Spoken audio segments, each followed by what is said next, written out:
Right, we're live now, Christopher. How you doing, mate? I'm all good, man. I'm just chilling. What's up, man? Good, mate. Good. So we're live today. We're top-rated heavyweight contender. 20 wins, one defeat. Christopher Lovejoy. How you doing, mate? All good, man. Coming down a little bit in weight. Uh, I'm in full motion in my camp, so I'm all good. We rolling right now. Uh, yeah, it's all good over here in England, mate. So tell us who's your next fight and when we're going to see you back in action. I'll be available to fight late September this year. Um, Hopefully it'll be Johnny Fisher. If not, we'll get somebody to get in there. Is Johnny Fisher? Did you see the English lad, Johnny Fisher? Yes. I think you'd have too much for him, mate. But surely you'd have to come over to the UK for that one, would you? Yeah, most definitely. Most definitely. I'm just trying to figure out what fight week is going to be coming up for me to come out there, go to a fight, see some Uh, people, hit all the gyms, get some sparring in, and possibly fight too. So, like I said, whatever schedule's gonna be in the mid to late September, I should be out there. so tell us, mate. One question that I've always sort of like that's been going around a lot is you had a little bit of a back and forth with Fury. Can you tell us all about that, mate? So basically, man, uh, some guys I know at Top Rank invited me to his camp. They ran my name towards him. He said, "Yeah, bring him over." So the day before, he was at Mayweather's gym, saying, "Where you guys heavyweights at?" They said, "We got one, Lovejoy." Well, where's he at? He's not here. We're gonna call him right now. I was in LA, so they called me, and I drive to Vegas. Where he at? He at his gym. I go up to his gym. So the video you saw was me at his gym. Like, what's up? What we doing? We sparring? They're like, nah. Come back tomorrow, man. 10 o'clock. All right, cool. I said, I'm fucking Tyson Fury up. Ain't nothing to talk about. I need this work. He's not gonna fight me, so let me just beat him up in the gym. So I guess that word got back to him. So when he saw me, that's when he said, "Oh, you the guy that said you was gonna kick my ass, huh? I'm gonna see you at 10 o'clock tomorrow." All right, cool, no problem. So I went to the Mayweather gym. I wasn't really like in shape like that, and I sparred 10 rounds. I was like, wow, maybe because I'm fresh or it's a lot of rounds I wear. I'm not even tired, right? I said, oh man, I'm fucking Tyson Fury up tomorrow. Right? It just took a lot out of me. You know what I mean? So the next day, he said 10 o'clock. I'm there like at 9:30 early. He don't show up to 10:30. I'm like, where is he at, man? Do he want this work or not? So he finally get there. That's when I'll come back up to the gym. We talk, and it was probably like 5 different heavyweights there. They were all sparring, giving them some work. So we only went a couple rounds. So I got my cameraman on the side of the ring like this, not looking but recording, right? So I got the footage. They take the footage from my guy and delete it from his phone, so I don't have the footage. I just got a couple pictures of us in the ring. So I was kind of mad about that, man. But it's like, man, why y'all don't want me to record? So how did the sparring go? Because I heard Fury said that he claimed that he knocked you out when he was Nah, southpaw. But I've heard you've claimed you knocked him out. So who knocked you out, you or Tyson Fury? this is what honestly happened. From that day for the next year or so, I never talked about it. What happens in sparring stays in sparring. It's just a guy code, boxing code. This is what we do. We're not here to brag and talk about it's just sparring anyway. But he went out his way and told somebody he hit me one punch and it was over. We went 2 rounds. He ran the whole first round, and the second round I almost knocked him out the ring. Simple. Those are facts. Everybody in the gym can tell you. Ben Davis was there. All his trainers was there. All the top rank was there. Everybody was there. They all saw. All the heavyweights saw it. He ran the first whole round, and the second round almost knocked him out the ring. And that was it. Then he did two more and two more and two more. He did like 10 rounds with, 5 different heavyweights. And like I say, we took pictures after. We had fun. We talked, and I thought it was cool. He got back to the UK and telling everybody he knocked me out one punch. I said, why would he do that? Like, why is he saying that? And even if he did, why would he say that? Like, it's absolutely not true. So do you think that's just some of Tyson Fury's mind games where he's just trying to wind you up a little bit? I mean, I don't know why he would do that. I mean, like, I thought everything was cool. We had no beef. I just don't know why he would say that. I don't know what type. Like, we don't have a fight coming up together. Like, I don't know why he would say that. So at the time, you were 18-0 with 18 victories by knockout. You've had 3 fights since. You've won 2, and you lost 1 to like the top-rated heavyweight Mahmoud Shah, who used to get called Manuel Shah. Tell us about those fights and what went wrong, and you won defeat there, Christopher. Well, the Manuel Shah fight, man. I mean, I wasn't prepared for the fight. It was a late notice. It was a big offer I couldn't refuse. I'm living the benefits off of that fight right now. I just couldn't turn it down. I mean, I didn't even take a trainer or a cut man with me. No manager, no promoter. I was going through a bankruptcy. I was dealing with contractual issues with Don King, and it was basically a money grab for me. Just go get the check, and however fight play out, it plays out. Second round, hit me with a body shot. My shoulder was kind of messed up. That's simple. It's online. I wasn't prepared for the fight. I didn't take it serious. It was an eye opener for me though. And I weighed in like 300 something pounds.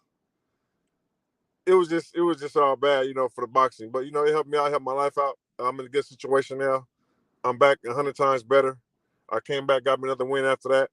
Got some things in order out of this contract. I'm better than ever, man. So what's your promotional situation, mate? Because there's obviously been a lot of controversy at the minute with like MTK and Pro Bellum and stuff like that, and a lot of fighters can't get in America. Who's your promoter, and what do you think about that whole situation, mate? Well, as of right now, I don't have a promoter. I've been stuck in a Don King contract for 4 years. I actually got the correct lawyers to get me out of the contract this January. That contract is deemed terminated this January. The actual contract actually expires this September. So it just gives me a little bit more time to get in shape, get the weight down, get a little better. And that's my situation. So as of now, I'm contract free. And I'm looking to get in the ring in September. That was the only promoter I ever signed with. I never signed with a promoter.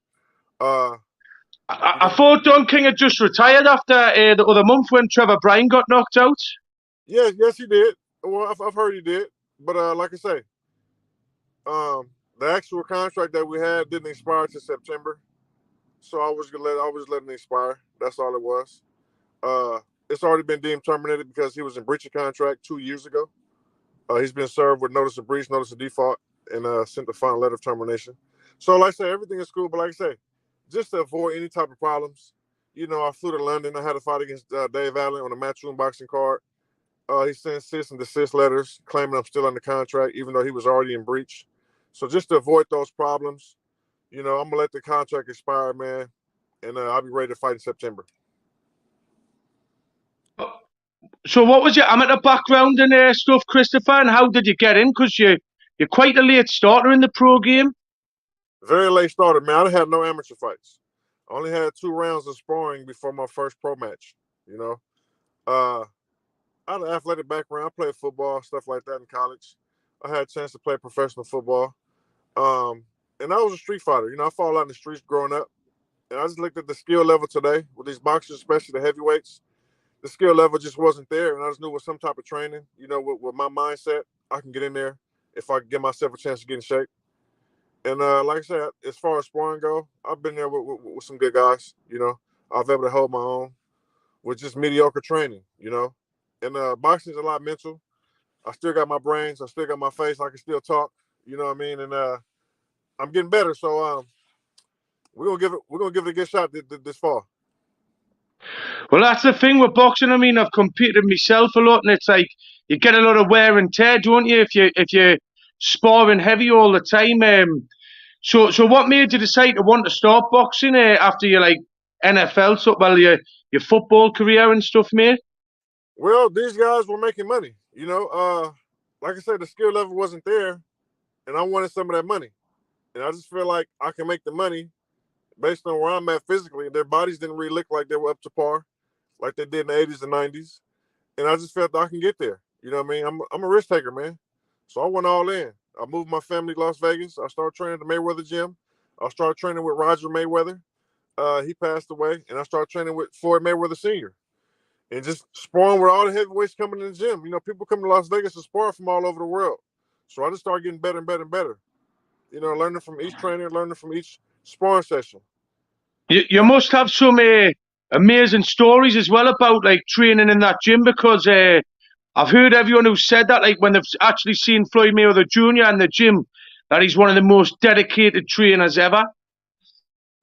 Yeah, like I said, that was my main trainer, Floyd Mayweather Sr. That was my main trainer. As far as Mayweather Jr., we worked out like one time. We talked on the phone a few times. Met him like several different occasions.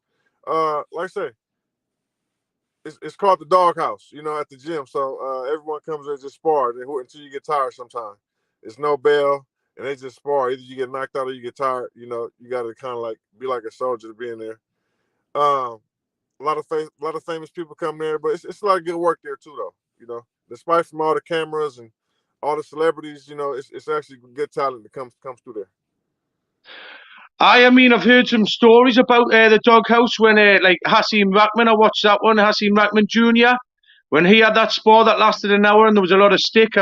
Have you ever had any like stories from being in the doghouse, mate? Nah, see, like that stuff was there before I even started boxing. Like before I moved to Vegas, I didn't know nothing about. I was hearing about it sometime, but it kind of slowed down when I moved to Vegas and started moving and start being in the gym. It kind of like died down a little bit. That was one of the reasons why I moved to Vegas, because there was so much attention, coming out of the Mayweather gym in Vegas. I was like, well, this is where I need to be at. This is where boxing's at. It's no NFL or basketball team, NBA team there. Boxing is a boxing city, so that's where I went. So, other than Johnny Fisher, which British fighters would you like to sort of compete against? And have you got any more sparring stories? Have you been in with any other top names other than Tyson Fury? I sparred with Jarrell Big Baby Miller, Michael Hunter. I've been in there with Frank Sanchez. I've probably got more rounds with Frank Sanchez than anybody. Luis Ortiz, Carlos Takam,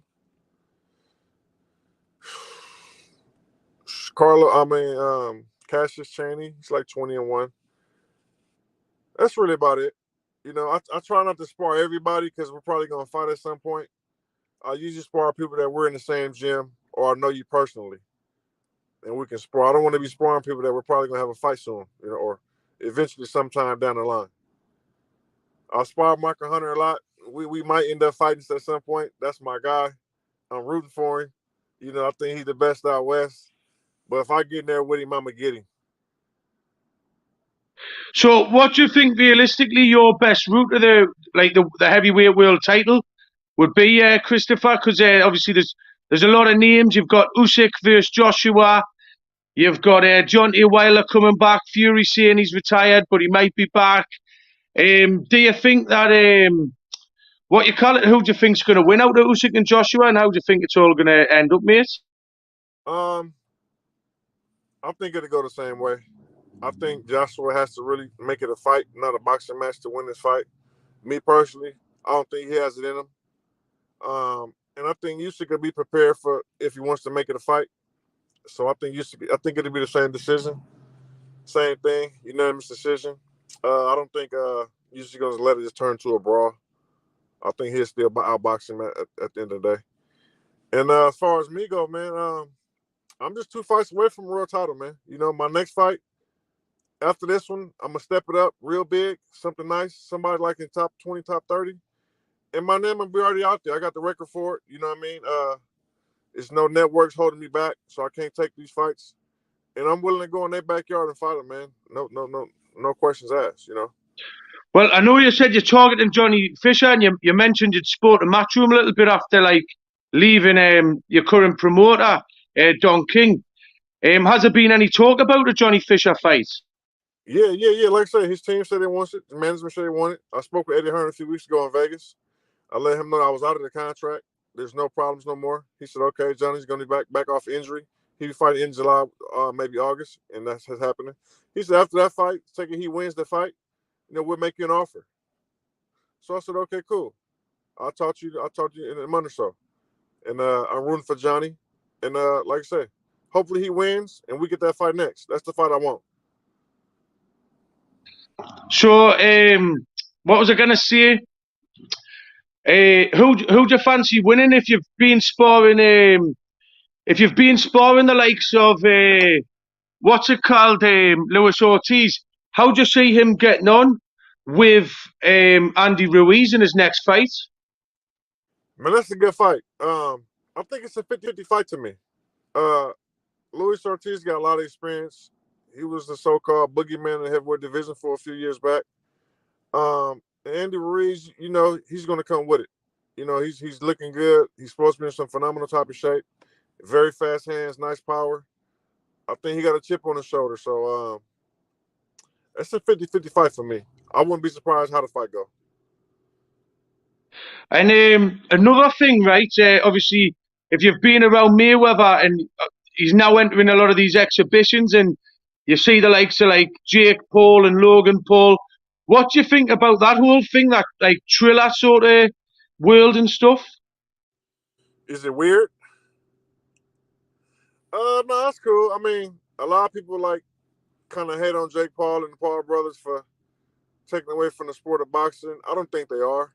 I think that they're bringing to the sport of boxing. I think they're applying pressure on some of the fighters and some of the promoters. And, it's entertaining. So, I don't have a problem with it. They're not taking away from the sport of boxing. I mean, they're bringing their own fans from where they come from, to watch boxing matches. It's a lot of exhibitions and celebrity boxing matches going on right now. And I think it helps the sport. Some people think it's bad, but anything that bring, attention to the boxing world is good for me. That's good for sport. What do you think about, say, Mayweather doing it with these exhibitions with like Conor McGregor and stuff like that? Because they're talking about the second fight with McGregor. They're talking about it. I don't know if that's going to be an exhibition. It's a real fight, though, right? I think it's going to be a real fight again. I think. Yeah. Once again, it's good for boxing. I mean, he's the best to do it. They know how to promote a fight. McGregor actually put up a good fight last time. I think he just got gassed. And I'm hearing that Ryan Garcia versus Gervonta Tank Davis would be on the undercard, which would be a monster show. I think that's good. That's good. So would you ever like compete with like in bare knuckle or any other discipline of fighting? And I notice you've got a YouTube, mate. What like are you planning to do anything with your YouTube channel? I'm just building it up, putting some content. I have no direction with it right now. Just doing my everyday life, doing my little journey, lose some weight, putting my meals on there, putting a few workouts on there, nothing serious. Bare knuckle, I'll definitely do that. That's what I used to do. I fight bare knuckle. I train in 20 and 24-ounce gloves. So if I fight bare knuckle, it's sick. It's crazy. You know what I mean? So I'll let it do that. I'm definitely interested in that. So for the record, since you've been on, you've give your side, and Tyson Fury didn't knock you out in the first. It went 2 rounds, and you reckon 100%. Tyson Fury ran away for the first. And where can people find you on YouTube and Instagram and everything, just to let them know, mates? My Instagram is my name, my handle, at Christopher Lovejoy. My YouTube is my handle, at Christopher Lovejoy. If you go to my Instagram, my YouTube is in my bio. I'm on Twitter, Lovejoy Boxing. I'm not hard to find. Well, hopefully, some of these big name opponents start to find you, mate, and don't duck you. Do you know what I mean? And I'd like to see you get in a big like fight soon. How many years do you think you've got on the clock before you call it a day with your boxing career? Man, you know what? I'm good. I got a late start. I'm good. I ain't got no damage. I ain't going nowhere for a long time. You know what I'm saying? Uh, I'm not in need of money. I'm okay. I can just sit back, keep training, getting better. A lot of these heavyweights, not just heavyweights, a lot of these boxers, they're maxed out. They can't get no better. They can't get no more in shape. I can get a whole lot better and a whole lot more in shape. And I got a whole lot more to show. So we good. We ain't going nowhere. I've been here this long. We ain't going nowhere. Well, I look forward to watching your career unfold, mate, and I think we've covered a lot there. Do you know what I mean? But Yeah. thanks for coming on, Christopher, mate. And is there any closing message you want to say to any of your fans who'll be watching this? Just for the fans I do got, keep faith in me. I'm working hard. I've got the weight down. I'm 15 pounds down. And I'm gonna see y'all soon. I'm your favorite heavyweight's biggest nightmare. They don't want to see me. We've got wait there. We've got one kid called Alter Ego saying this the guy that got washed up by Manuel Shaw. Alter Ego, why don't you show your real face, mate? Because if you did and you stood up to Christopher in real life, you'd be getting knocked out in 30 seconds flat, mate. Right? And Daryl Stanley says good content, mate. Sorry, what were you saying there again, Chris? Just in closing. Let them know, man. I'm their favorite heavyweight's nightmare, man. They know what's up. They all know who I am. They've been dodging me, but they can't dodge me. They can't dodge me too much longer. I'm coming to see them. I'm coming to the UK, and I'm gonna hit every gym out there. You know, whatever heavyweights want to get some work in, let's get some work. Because they don't want to fight me, but let's just get some work in the gym. Well, definitely, mate. Like, I hate to see that today because I think just everybody's ducking everybody. Do you know what I mean? With a fight game, and people duck fights too long, and then just the big fights don't happen. And do you know what I don't understand? See, do you know kids at your level, right? Why don't more kids before they've like got contenders before they've got the championship level? Why don't they just all fight each other more? Do you know what I mean? Well, you know what? Boxing not how it used to be.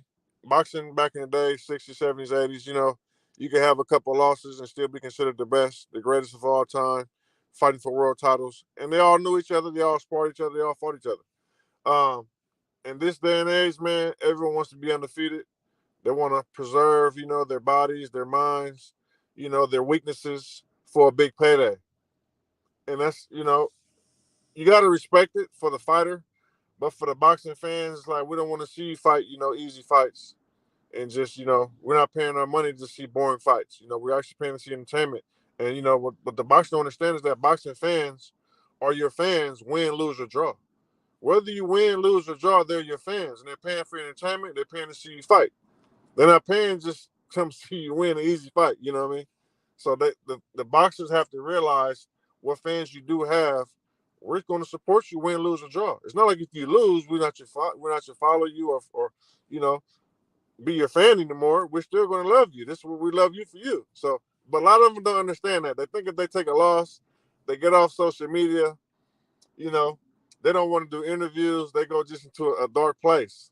It's just a sport, and soccer and boxing and basketball. When they take a loss, they don't just go into a dark place. They still who they are, and they still interact with the fans, and they come right back for the next one. The boxing is But like they lose that. They feel like, oh, I lost and I'm never going to be the same, and people are not going to like me. I don't know why they like that. I will say like it's like you say in a football match. If you have a bad day, your team might even still win the match. And if they lose, there's not the same. You're spreading the flag out between everyone. But in boxing, especially say if your bills and stuff's on the line, and if you take a bad loss, you, like it can hurt your career. Do you know what I mean? And a lot of people just try to avoid it. Yeah, well, that's why you got to be, a salesman. You got to be a self promoter. You got to promote your own fights. You got to be a likable person. So whether if you do lose or not, you still have a fan base. You can still sell tickets. Mm-hmm. What do you think about some of like the self promotion stuff? What goes on? And I mean, do you ever watch any of these Triller fights? Because I personally didn't like it when Holyfield got knocked out. Do you know when Holyfield got knocked Yeah, out? yeah. Me personally, I don't think he should have been in the ring. With his, his age and condition. But I can't be mad at him as an individual. He's doing what he got to do to feed his family. Um, Maybe if I was a promoter, I wouldn't put it on. We'll make some other way for him to make some money. I wouldn't put him in the ring. Uh, and like I said, when it's over, it's over. You know what I mean? It is what it is. It's the truth. Some people will tell you, "Oh, it was good." No, I mean, I don't think it's okay. Fighting at a young age, in shape, you're risking your life. It's dangerous. So fighting at an older age, at the end of your career, it's even more dangerous. It's not cool because if something would have happened, it could have got bad. Well, I think it's funny. I think other people age differently because I've had like Antonio Tava on here before, and he's still fitting in really good shape for his age, and he's well in his 50s. But then you see some people who they're just like after the career, maybe they've had too many hard fights, and that's it. They're Yeah. finished. Well, that's what I'm saying. See, each individual is different. Some people are going to be in shape. Some people can still bang around and move around and take punches. And then some people, they just can't. I mean, you got some people who are 10 to 20 years younger than him and shouldn't be in the ring, you know? So it's all up to the individual. But like I said, Triller, they're bringing, attention to the sport. People making money. People getting fights that they couldn't get other places. So I can't be mad at them either, It's all bringing attention to the sport, man. So would you ever like to maybe have a go at Triller and fight in one of them triad combat fights or anything like that? Definitely. I'm for all that. I actually spoke with Ryan Kavanaugh maybe like 8 months ago, trying to put something together for me. But I told him I'm gonna do some boxing stuff first, and maybe we'll reapproach that this year or something like that. Who knows? But I'll fight all that stuff, man. What did you think of Michael Hunter's last fight? Because a lot of people thought he lost. Oh, Michael Hunter. In his last He fight, a got lot of people thought he might have lost. a draw right against Jerry Forrest. Ah, yeah, that's right. Yeah. I don't think he was all the way ready in shape for that fight. You know what I mean? I think he just definitely one of his worst nights. I mean, he came away with a draw. He didn't get a loss. He didn't get knocked out. I think that's why he got a chip on his shoulder now. I think that's why he's in probably the best boxing shape he's been in now, because he doesn't want that to happen again. So, yeah, he's a good friend of mine. Very slick fighter, very skillful fighter. A lot of experience. I think he just had a bad night. He got a draw. So when's he going to be back in action in there? He's quite close with Jake Paul, and I noticed he was sparring Jake Paul a little bit. Yeah. He was supposed to be fighting what's Fury's brother name? He was supposed to fight the other Fury. Huey. Oh, Huey Fury. Yeah, he was supposed to Tyson's fight. cousin. He was cousin. Okay, he was supposed to fight Huey Fury. Huey Fury got the stomach bugs, got butterflies in the stomach. He pulled out the fight. So. Oh, yes, I forgot about that. I pulled out about a week before, didn't he? Yeah. He got the butterflies, man. He got the bubble guts, man. So I don't know. Anyway, yeah, Mike. Mike training. He's still in camp, and whenever he get the phone call, he'll be ready. Well, that sounds good. But did he tell you any stories about Jake Paul as well? Does he tell you any? Because I'd seen he sparred him a little bit. No, I never asked him. Like me and Mike, we don't talk every day. Like he might shoot me a text once a month, but we're on Instagram. We send messages every other day, but we don't talk about stuff like that. We just like, hey, what's up? How you doing? Where you at? You in town? Come to the gym. We sparring. Da da da da. All right, I'll see you back over there. Then I just missed you. I'm in LA. I'm in Vegas. You know what I mean? So we don't talk like that. It just, if we're in the same city, we'll link up. Mm-hmm. Because I seen he was training with Jake Paul, and when Jake Paul sort of started off, I thought he was a bit of a joke. But now, to be fair, I don't think he'll ever get to your level. But he looks like he's taking it serious, and he's got a little bit of ability for his weight and that. Talking about Jake Paul, right? He calling out Tommy Fury, but see, I don't know, man. Like Tommy Fury's a real boxer. He got real boxing experience, and he's fought real boxers. Now, Jake Paul's not from a boxing background. He's been in the ring a few sparring sessions with some real boxers, but he hasn't fought no real boxers. So I think Tommy will have the edge on that. So going back to what you just said, man, he in for it, man. I mean, he knows how to set a fight. He can talk some stuff. I don't think he's ready for Tommy Fury, though. I mean, unless he's been doing some hell of a training and getting some really work in, nah, I don't think he's ready for Tommy like that. Have you ever what you call it? Do you know like how Jake Paul's mainly fought MMA fighters? Have you ever had any top MMA names come in and spar you? Because I know that they sometimes top MMA fighters do spar the big pros in Las Vegas. Yeah, you know what? I don't know those guys' names. A few guys came in and got some work. I don't remember their name. I don't know if they were big names or just low-level guys, but I definitely sparred with some MMA guys before.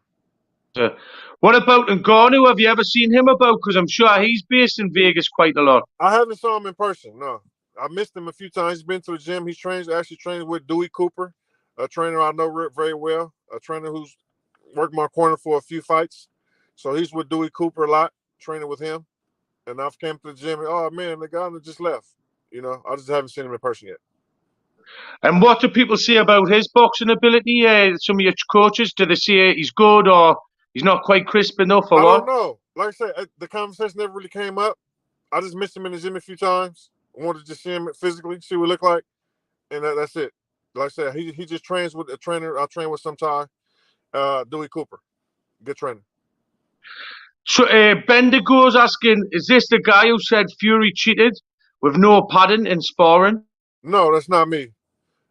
Trainer, Fury's a solid guy. I actually brought 20-ounce gloves to train in, to spar him with. They took those and gave me some 18s of their own gloves for me to wear. So I don't believe that, not even Tyson Fury. I don't really think guys do that. Somebody can really get hurt. So whoever made that video, man, big middle finger to them. I don't think Tyson Fury would do that. I mean, I've only met Tyson once, but he seems like a stand-up bloke, and there's who would you say?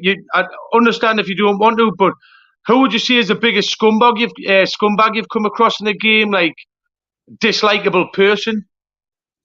I don't know, man. I don't know. I don't know. I don't really match the energy with people, and then a lot of people don't really have the energy with me when they see me. I'm like a very likable guy. Like I joke around a lot online, talk stuff, but in person, I'm just a big teddy bear. I'm say hi to everybody. I greet everyone, from the elderly to the kids. I greet everyone, say hi and bye in the gym, and I don't really have no problem. So I haven't really had no bad energy say, oh fuck this guy, he has attitude. Right, so there you have it, folks. Christopher Lovejoy on today. You can find him on Instagram and YouTube at Christopher Lovejoy, where he posts regularly, and he'll be having another big fight soon. Thanks a lot for that today, Chris, mate. And I look forward to following your career, mate, and all the best with it. Let's get it. Once I get him. Take care, mate.